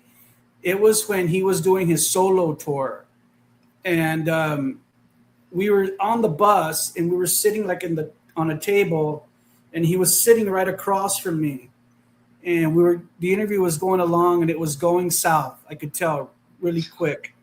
Uh-oh. And the singer from Doyle's band, who has his own band, his band's called Cancer Slug. His name escapes my mind right now, but the singer from Doyle's band was standing like right here next to us. Yeah. Standing there. And just like on the drop of a dime, bro, I said, I got to save this interview. So he was just there watching, and I said, oh, his name's Alex. Alex Story is his name. I said, Alex, come on in, man. Sit down with us. Join the interview. And he's like, oh, okay, yeah. So he sat down next to Doyle, and the interview was saved. Oh, hell yes. Yeah. I don't know, because Alex was answering some questions, and then Doyle started talking a little bit more. But when it was just me and him, it was bad. Golly. Yeah. A second time, I interviewed Doyle at the Rock Box here in San Antonio, and he was like in a little trailer. And I went into the trailer, and we did the interview. And again, he was like very short. You know, he kind of seemed like he was frustrated about something. Anyway, that interview was so bad that I never aired it. No shit. Wow. I never aired it. And I remember I told the next day. It must have been bad. I emailed his publicist, and I told the publicist, don't ever contact me again to interview Doyle. Yeah. I feel you on that. Has there been another interview that you didn't want to post because it just didn't go the way you felt like it should have? One time, Danny Liao from Upon a Burning Body came over to my house to interview, and I didn't post the interview, not because it wasn't a good interview. It's because we were both so fucked up. Yeah. All right. I get it. We were totally fucking drunk, bro. And when I saw that interview, I was like, there's no way I can release this. We're both fucking drunk. We're going to have to redo it. Another shoot on this one. At another time. There was this guy. Let me tell you about one more guy. That was bad. That was bad. A couple of times, too. A couple of times. That I met him, and that is Mark Morton from Lamb of God, the guitar player from Lamb of God. Is that right? Okay. Yeah, he was a dick to us. Yeah, he was not a nice guy. Damn. One time, when we interviewed Chris Adler and Whitley, the tour manager took us to the back of the bus, the lounge area, the back of the bus. Yeah. And so we walk in, and there's Willie and Chris, and I'm saying hi. And they're sitting down, and I'm standing up. And Mark was there, too. And I guess they were watching TV or something, because the TV was right over here. Yeah. And Mark Morton says, dude, move the fuck out of the way. Can't you see I'm watching TV? Esteban. Yeah. You're like, all right, man. I know, right? Yeah. Fucking dick, bro. Like, fucking dick, bro. And then, and then I can't remember where that was, but another time, and this was what we were talking about, the Holy Alliance tour. Yeah. Remember? We were just talking about that before the show started. That. Yeah. So at the Holy Alliance tour, I had this girl named Agnes used to do interviews for me, and I told her. I said, because the publicist said, you're going to get Mark for the interview. And I'm like, oh, no. I said, I don't want to fucking interview that dude. So I told Agnes, I said, Agnes, you do the interview. I said, I don't want to interview this guy. I'll videotape, you interview. And so with Agnes, he was pretty cool with Agnes. The interview went well, and it came to an end. Okay, it came to an end. Well, after the interview, you know how I always like to tell everybody to do like a station ID? Yes. Right? So I told Mark, I said, hey, Mark, can you do a station ID for us? Just say Mark Morton, Lamb of God, you're watching Rob's MetalWorks. So Agnes was already off camera, and I'm videotaping it, just me and Mark. And so he did it, and it was like super lame, bro. It was just like super fucking lame, right? Yeah. And then afterwards, I said, Mark, let's shoot it again. I said, fucking, give us a little fucking rock and roll, man, or something. And he like looked at me and he says, I don't do that. Oh shit. All right. Yeah, just like that. He says, I don't do that. And I said, all right, man. All right. Yeah, he don't want any part of that. Right. Okay. But from what I hear now, Mark Morton is sober now, and he's hopefully a lot cooler now. Yeah. Well, hopefully. Yeah. Well, let me ask you about this. You've done some interviews backstage, on site, on location. Has there ever been like some shit go down backstage that you just happen to be there and be a part of? Yeah. Tell me a story of that when the shit hits the fan when we got the interview going on. Let me tell you a story. I got a perfect one for you. It's Glenn Danzig. Okay, this is gonna be good. This is gonna be good. So, a lot of people think Glenn Danzig's a hard interviewer, that he's a jerk, and he's really not. He's just really like, he's like non-industry, bro. He doesn't believe in commercialism, and all right. So when I interview with him, we always have great rapport, and we have great rapport because he knows that I'm there to interview with him and support his record because I'm a fan. Yes. Yeah, he knows, Rob's not doing this for money. He's not getting paid. He knows who I am. He knows my music. He knows my records.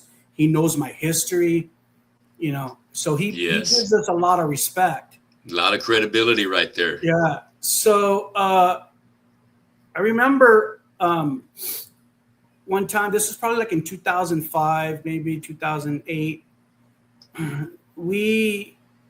Glenn was playing a show here, and we get to the tour bus to do the interview, and we get on the bus. The tour manager gets us on the bus. Glenn's there by himself, and we sit down in the lounge area right in the front, and he and I are sitting over here, and we're doing the interview. And like, I don't know, 5 minutes in, you hear like this loud radio, like walkie-talkie, go off. Yeah. And people are, it goes like really loud. And the walkie-talkie was on the other bench across from us. And so Glenn looks at it, during the interview, he looks over at it, and then he, continues to talk to me. And then about 5 minutes later, it goes off again. Yeah. And when that happened, he got up, he grabbed the walkie-talkie, he turned it off. Then he sat down with me, and we continued the interview. Well, we're doing the interview. We finished the interview. And, what I always tell my guys when we interview big bands, I always tell my guys, I said, look, once the interview's done, pack up our shit and let's get the fuck out of there. They don't want us hanging around. Okay, we did our work. Let's pack our stuff and get out. Well, we were doing that. And Glenn says, hey, man, you don't have to take off. You can hang out for a while if you want. I'm like, cool. Right, cool. I know, right? Like, yes. We're hanging out. And we were talking about, his comics. We were talking about, like, the new Spider-Man movie. Fuck yeah, dude. We were talking about wrestling. He's a big Rock fan. Rock the actor? He's a big Rock. Yeah, he's a big fan of The Rock. We're there chatting. Yeah. And then the tour manager walks in the bus from the front. Well, Glenn picked up the fucking walkie-talkie and fucking threw it at that dude. like threw it at him like you're throwing a fucking fastball, bro. Like as hard as you fucking could. Like threw it at the dude. And the dude got like he was a skinny white dude. He got all scared. He kind of turned like that, like sideways. Yeah. And the walkie-talkie hit him right on the hip. Like hard, bro. Like fucking hard.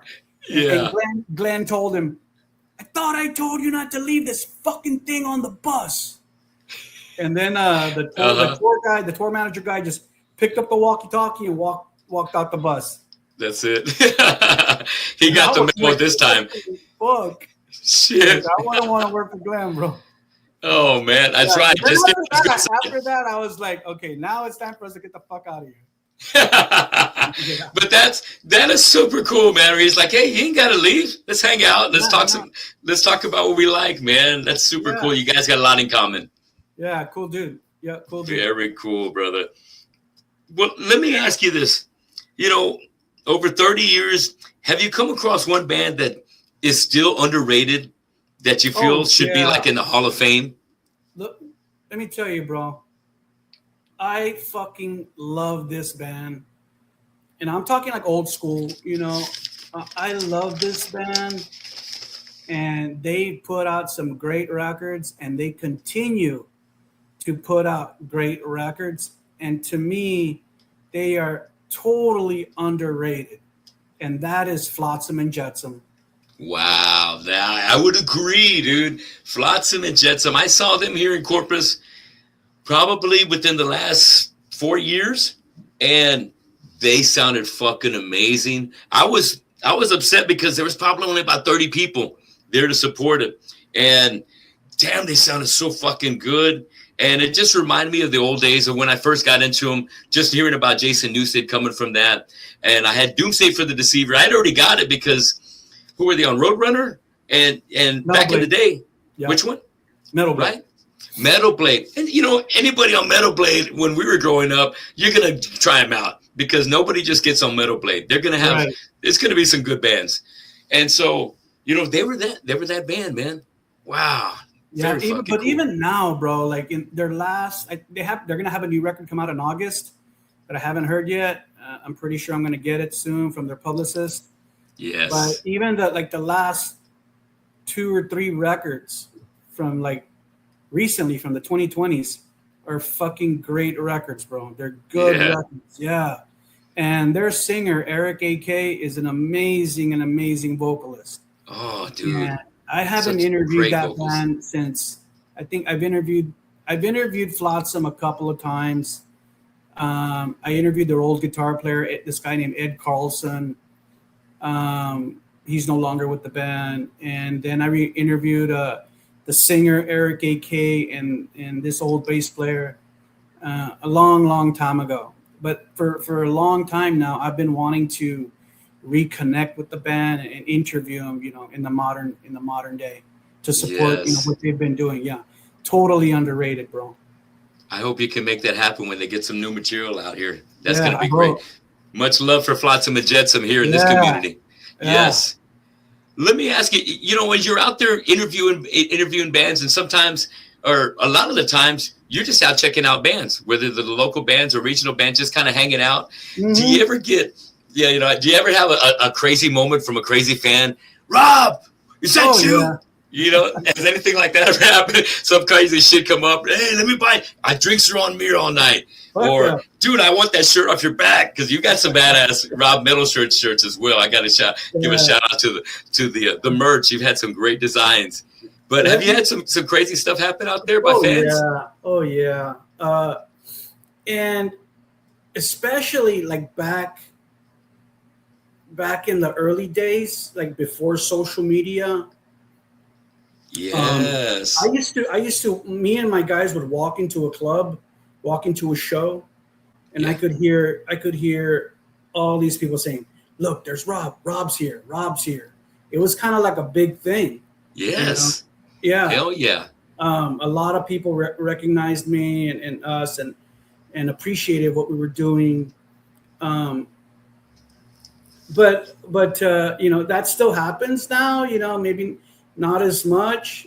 But I know, you know, sometimes there's a lot of people who see me and they'll come up and shake my hand.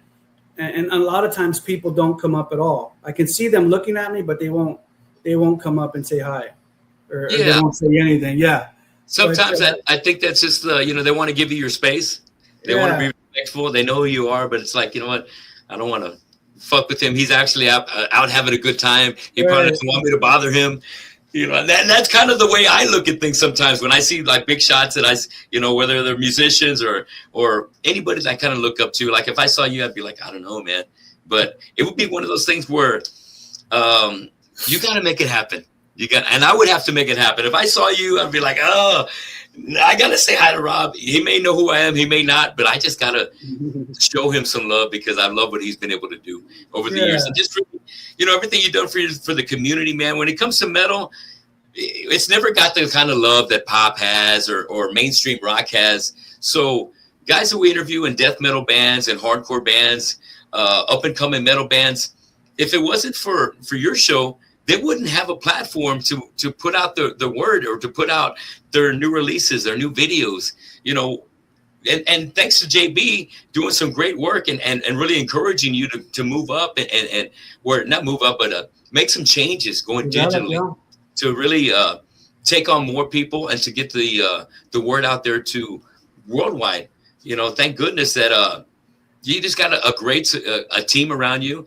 And I had a great time hanging out with Rick and JB. It was the guys are super cool guys, and it makes it easy to do what you got to do when you got brotherhoods in this to make the show rock for so long. Yeah, I trust JB, to do our technical setup, and I trust him, to do the initial part of our editing and stuff. And he JB's been with me for a long, long time, ever since he was a little kid. I mean, I want to say like ever since he was like in his early 20s, and now he's almost 40. Yeah. Oh, so, hell yes. Yeah. You guys have grown together. So, I also worked very hard in taking care of my team. I take care of them. I give them what they need. I listen to them. Of course, I supplement everything when we go out, so, I take care of them as much as I can. Yeah. Yeah. That's great. And that's why, I've been able to sustain and have the longevity. Yeah. Because, you know how to take care of people, man. Yeah. And that's how we got to do it. You got to take care of our team. And that way it just translates into great interviews and great moments whenever we hook up with our favorite artist. Yeah. Let me ask you this. You mentioned how you put some shows together back in the day.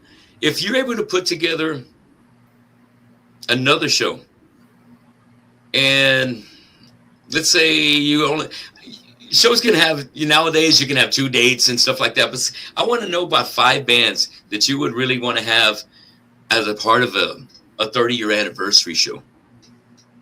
That actually almost happened. I bet it almost happened. It almost happened. For the last year, everybody's been telling me, Rob, for your anniversary, put on a show. I want to be on your show. If I want to play at your show. If yes, fuck yeah. I eventually, so there was a lot of conversation about that, a lot of contemplation about that. As I decided not to have a show. I just wanted to gather people who support and wanted us to get together and celebrate and have a good time and not have to worry about, the door and set times and, the work sound guy and all the work. But, there were bands that I'm really fond of that I said, if I'm going to put a show together, these are the bands I want. One of the bands would be Danilo Drive. I'm not sure if do you know Danilo Drive a little bit? Yes, and thanks to you sharing with me last time I was there at your place. You talked very highly of him, and I checked out a little bit of the interview, and I listened to the music. Yeah, dude, absolutely. Great choice right there. I love those guys musically. They've been at it. They've been really grinding. They've been around for a while, and I really love Danilo because they have their own sound. Yeah. And Andrew, the bass player, and Aiden, the guitar player, they're just so really proficient at what they do. They're so good, and they work so well as a team, musically and on stage. It's amazing, and it's not some you can when you see them play, it's like that it took years to develop that. and they're really good now. Yeah. So Danella, and then I would have wanted Zombie King to play. I love Zombie Hey, King. Yeah. hell yeah, our boys from Zombie King, my friends, yes, Yeah. all those Eddie guys, Salinas is Andrew, great. Adon, Juan. Yeah. Uh, I tell you, I can't have. Every time I go out, you always run into somebody from Zombie King. Those guys are always Oh, out in the really? circuit, out there having a good time, and I love the Reveille, man. That new EP they got, banger, banger, Bang. great choice. Bang. Yeah. So I love Zombie King. I would have had them play, and uh, Cerebral Desecration. I would have had them play. Oh, Yeah. heavy Yeah. To get a brutality little right happy. there. I love Cerebral Desecration. Again, another band with long history. I love those dudes. And then probably Semper Acerbius. I would have had Semper Acerbius play. I love Yes. Nelson, a good friend of mine. What a And presence he has, man. yeah, and those guys, Heavy. those guys put out an amazing record recently. So yeah, man, that's probably would have been something like that. Yes. Yeah, Great bands, man. Great bands, man. All these bands are very hardworking, and to guys that are out there, watching the show, any one of these bands can be contacted through their Instagram. Bring them out there. Bring them to your local town. You guys that are booking bands, because Rob's picked these four. They're definitely top of the line bands that will fucking bring it. So much love. Let me ask you this real quick. I want to get to a segment that we're going to finish off on, because we've been at it for a little while, a little over an hour and a half. Been having a great time too, Rob. But I want to ask, now that I've been doing this for 4 years, I've kind of learned the ropes the hard way when it comes to podcasting. Guys like Daniel Adame, who is there for Marcus Leal, and the guys from Swim the Current and Shattered Sun and El Nino. Daniel's been a great help to me. I've been a brother when it comes to production. And another one is Jason McMaster, giving me some tips on stay away from Wi-Fi. You gotta go the hard line. You gotta connect. You gotta use the Ethernet and stuff like that. And just getting great advice from guys out there.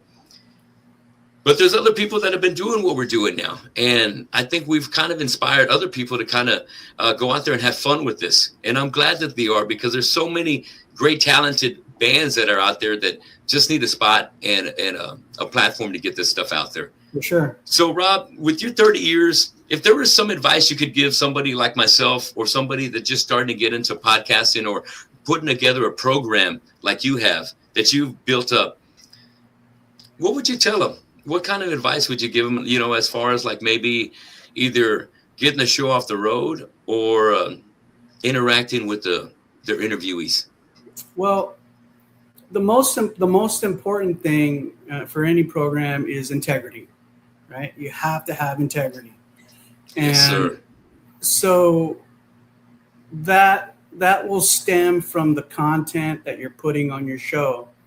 So what I mean by that is, like, you have to deliver bands that you really like, and that you feel that you really feel deserve the support, and feel that other music lovers will enjoy.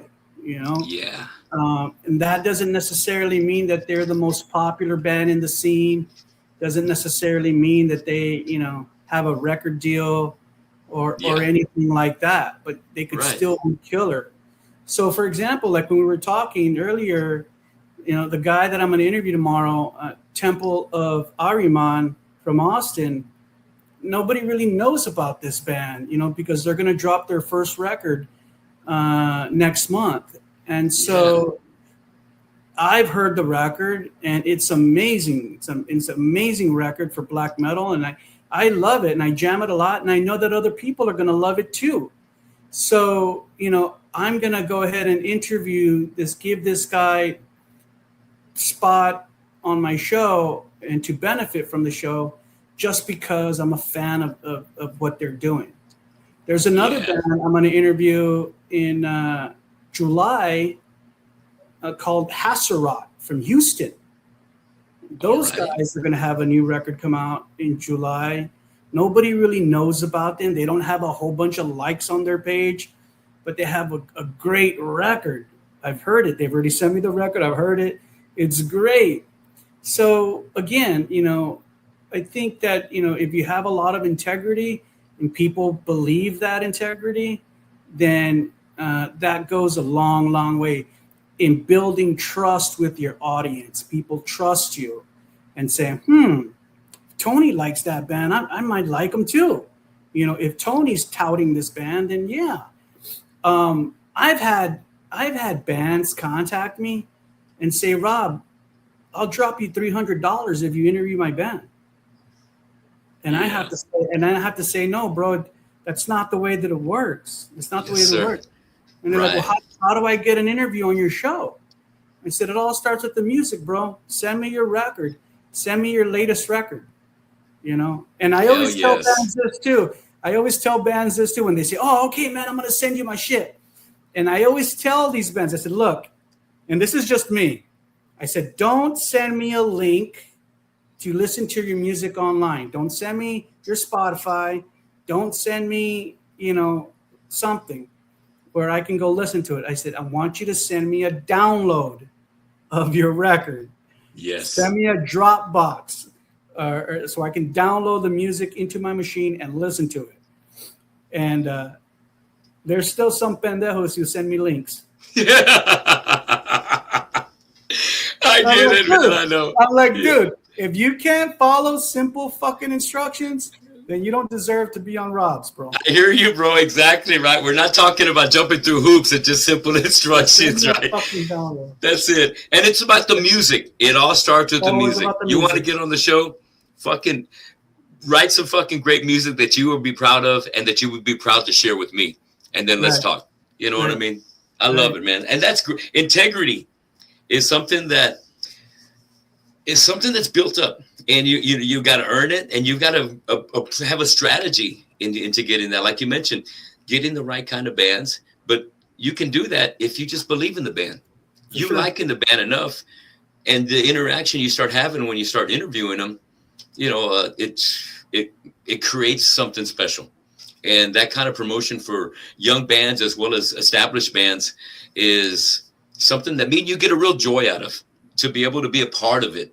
Because, sure, I'm a musician that plays this and that, but I get a lot out of just knowing about the music history that these guys have had on their journey, how their parents either got them started or maybe an older brother turned them on to some music, or, however their experience was. I like hearing that because sometimes we just might have something in common. Yeah. And you have so much in common. We fell in love with heavy metal as kids, and it got into our blood. We're lifers, and it's something that no matter what, we always wanted to be around. And it's something that we are a part of.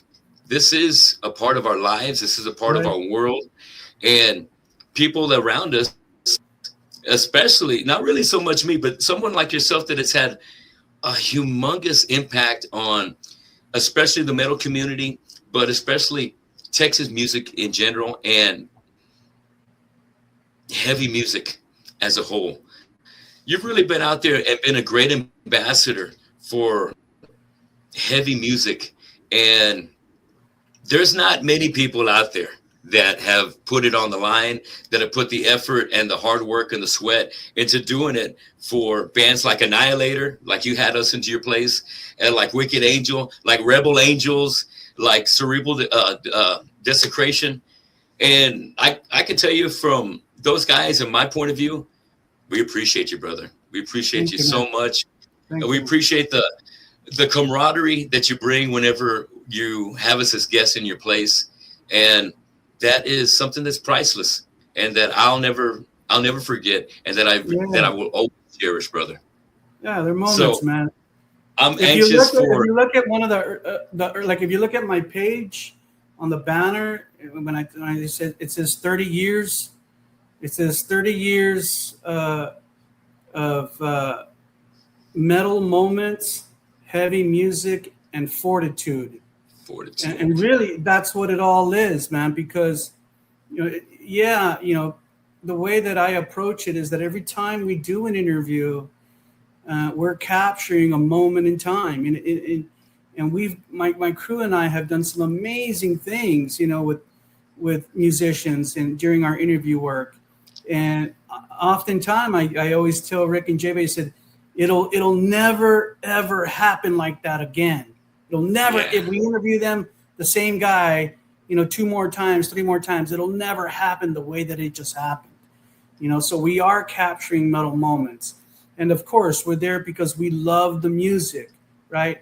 The fortitude part comes in, where fortitude meaning, that you persevere and you don't give up when things get hard, that things become challenging, and there's been a lot of times where, I've had to really work at time management and balancing all the things that I do, and assuring that Rob's continues to stay productive and always generating good, not just content, but good content, real content. You're never going to see me post a video, of me, in the backyard, cleaning my backyard. Or you're never going to see me cooking pancakes on, interview or doing some stupid skit. We always just put real content out there, and but it's been challenging over the years. I remember back in the early days, when I was married, my son was a little kid. Like he was like, 4 or 5 years old. And I would tell my wife, I said, I have to go to a show Friday night, and I got to go to a show Saturday night. And so they sacrificed a lot of time because I would be out working shows. Absolutely, bro. Yeah. That's the other side of it. That's the other side, because, I've been married for 35 years. Oh my God.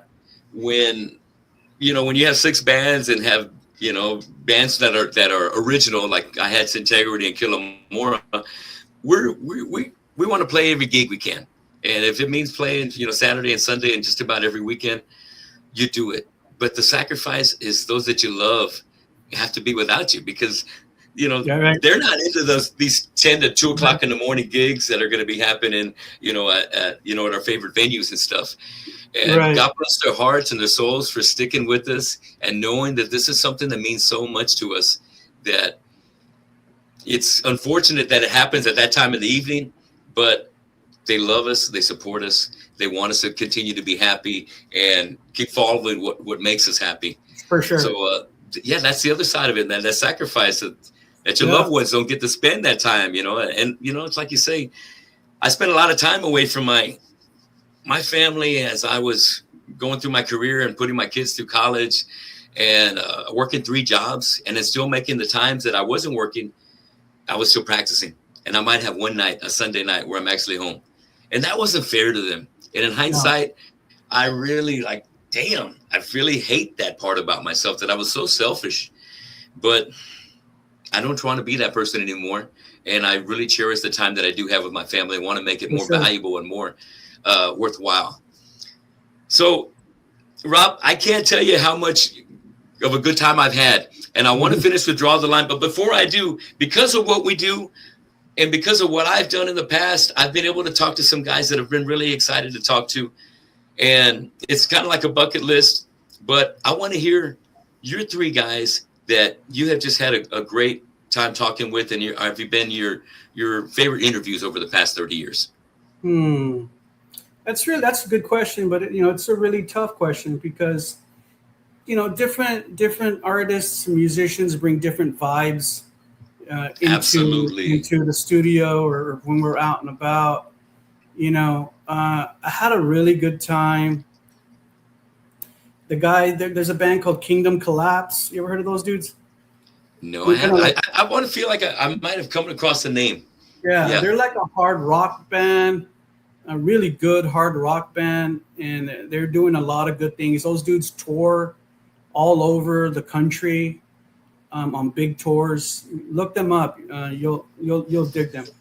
Yes. And I remember when they came to interview with me, when I met 2 of the guys, the singer and the bass player. I met them when they were little kids. Like they were little kids. Yeah. And I can't remember how there's a picture how they ended up here in the Rob studio. I'm sure I invited them. Yeah. And of course, that was before Kingdom Collapse. And they're like these little kids. And they kept telling me, Rob, we're going to do it. We're going to start a band, blah, blah, blah. And I was like, okay, man, okay, good luck, blah, blah, blah. And then, several years later, 10 years later, they're a really good band. Well, anyway, so I knew these kids. And then when they came over to interview, because I interviewed with them, they just went crazy, man. They went fucking crazy here in my house. They drank all my fucking vodka. Oh, shit. They were acting crazy and giving me a great interview, and everybody wanted to talk. It was a fun time with those dudes. Fuck yeah. I'll never forget that. Yeah, great interview, man. And they just released some new music, so I think it's gonna come down soon. I'm gonna look them up. Hell yes. Yeah, look them up, bro. That's local. National, I would say this past year, I did a wonderful interview with someone that I had never interviewed before, and that was with the singer from Violence. Oh, yeah, Sean. Sean Connery. What's Sean? Killian. Yes. Sean Killian. Yeah, if you really watch that interview, it's so good. We had such a great rapport, and he, like, for example, like I was telling you earlier, I'd never interviewed him before, but he knew about Rob's. Fuck yeah. He knew about Rob, so he was like all excited, and he was like, "Yeah, man, all right, I'm glad." That. He knew that he was going to get a good quality interview. Absolutely. Yes, I remember you mentioning that point on your wrap up for 2025 on how he was really excited and he thoroughly enjoyed having a chance to meet you. And he knew, like I do, that this is going to be a fun time talking to Rob. He knows what he's talking about. He loves metal as much as I do. We're going to have a great conversation. And so I'm definitely Sean Killian. Much respect. Big shout out to Violence, who has been there at the very beginning of the Bay Area thrash scene. Well, maybe the second wave. Should I say the second wave? Right. But yeah, also had Rob Flynn and of course Phil DeMille in there. Yeah. Badass. We're going to wrap it up by 2 hours. So we're going to do a speed session to draw the line here. I'm going to throw out two big time bands. We're putting them against each other. And you're going to tell me who your band is out of these. And you may love them both. And that's why I'm going to make it challenging. So let's start it off. But I can't say both. I have to pick one. No, you can't say both. You can't say both. But some people have. They said, oh, you know what, Tony, I can't do it. I got to say it's a tie. Well, all right. Okay, I'll take it. But here, we're going to get started with the Thrash Titans. Who do you want between Megadeth versus Testament? Megadeth. Got it. Okay. Now, power and groove metal. Pantera versus Sepultura. Pantera. Woo-hoo-hoo. All right. How about progressive powerhouses? These guys, Fate's Warning versus Queensryche. Oh, I would have to go with Queensryche. Queens. Hey, Jeff. Love it. How about roots of metal? How about Motorhead versus Black Sabbath? Oh, Black Sabbath. Yay. Okay. All right. Much respect to Lemmy and the guys. Always. Yeah. Now, German metal royalty. How about Accept versus Scorpions? Accept. Udo. You know, I interviewed Udo before. I know you have. I see the picture with him. And I do an AC/DC tribute, and AC/DC not too far off from Udo. So I would love to do, if anybody out there wants to do an Accept tribute, give me a call. I'm down for Metal Heart from beginning to end and some fucking big bangers in between. All right. Next one. Metal Groove Thrash Kings, Machine Head versus Lamb of God. Machine Head all the way. Machine Head all the way. All right. How about Bay Area versus the East Coast Thrashers? Exodus versus Overkill. Exodus. Easy. Exodus. Okay. Yeah. How about death metal? Let's do some death metal giants. Morbid Angel versus Cannibal Corpse. I would have to go with Cannibal Corpse on that one. Cannibal. All right. How about on a Cannibal side note? Do you prefer the Chris Barnes or the Corpse Grinder years?